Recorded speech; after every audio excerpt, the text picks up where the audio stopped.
Surat railway પોલીસે train મારફતે થતી નશીલા પદાર્થની હેરાફેરી પર મોટી કાર્યવાહી કરી છે. પૂરી અમદાવાદ એક્સપ્રેસ ટ્રેનમાંથી પોલીસે 11 લાખથી વધુની કિંમતનો ગાંજાનો જથ્થો ઝડપી પાડ્યો.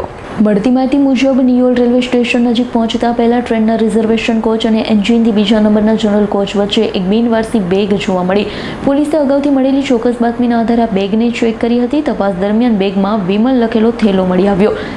મોટી માત્રામાં ગાંજો મળી આવ્યો. પોલીસે તરત જ સમગ્ર જથ્થો કબજે કર્યો છે. પ્રાથમિક તપાસમાં સામે આવ્યું છે કે કોઈ અજાણ્યા ઈસમ દ્વારા પરપ્રાંતિથી ગેરકાયદેસર રીતે ગાંજાનો જથ્થો ટ્રેન મારફતે લાવવામાં આવ્યો હતો. કિંમત અંદાજે 11,94,750 રૂપિયા થાય છે. પોલીસે મામલે ગુનો નોંધી આગળની તપાસ હાથ ધરી. ગાંજાનો જથ્થો ક્યાંથી આવ્યો, કોને પહોંચાડવાનો હતો તે દિશામાં તપાસ તેજ કરવામાં આવી.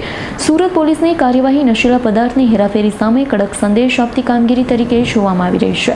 Bureau report S9 news Surat. અમારી તમામ માહિતીથી અપડેટ રહેવા માટે જોડાયેલા રહો S9 ન્યૂઝ સાથે.